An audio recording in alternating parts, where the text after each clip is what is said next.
هذا الشيلة مقدمة من الأخ صدام عبد الله قاسم، يهديها لوالدته الغالية. كلمات الشاعر أبو أمير حسين علي الحمامي، أداء الشاعر مبروك أبو السعود، تسجيلات أنغام يريم.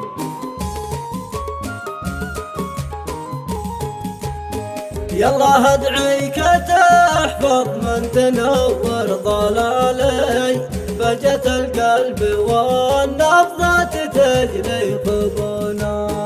قبلة الهام يمي بهجتي وامتثالي، منبع احساسي اللي يمتلي بالليونا،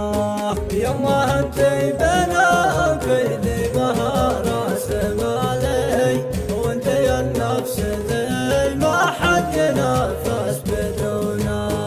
طال عمري وذكري ما يفارق خيالي، قط ما فارقك صدام وانت عيونا،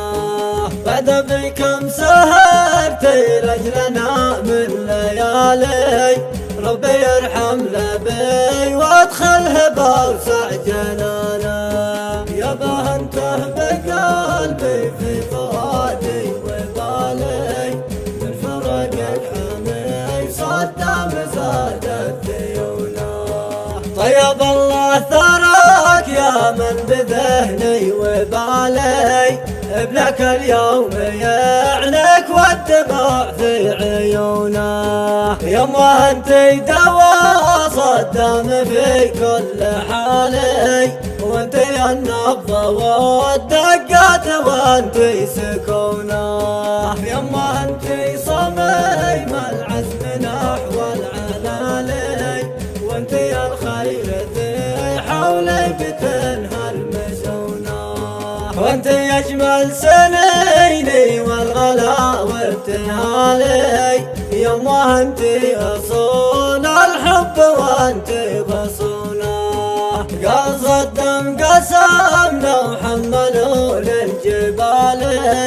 مترك امي لو ابقى شخص ما يذكرونه، لو يحطوا عوايق طاريه في مجالي، او يحطوا رقابه من تخيب ظنونه، لو سرحت الفضاء وقل جهدي ومالي، ان صدام معاك ما بتقلل شجونه، مستحيل ان ينسى بهجتي وافتخالي، لو يضيق الزمان واضرع علينا جنونه، الرضا منك يكفيني اكون دوم مثالي، يا من انتي سكنتي تحت قبضة جفونه،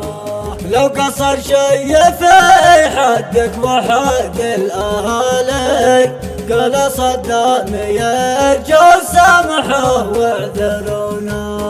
يما انتي حياتي قايتي في منالي، قال صدام وانتي نور داخل عيونه، لو سردت القصايد في نظام الجزالي، أو كتبنا من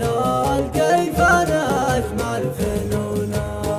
ما وفيتك ثمن ذا القافية من مقالي، لأن قدرك في الدنيا تعالى حصونه، اسمعوا كلمتهم ويا نجوم المعالي،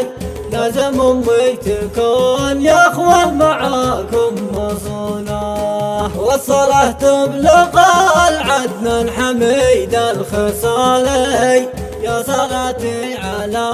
طه معي.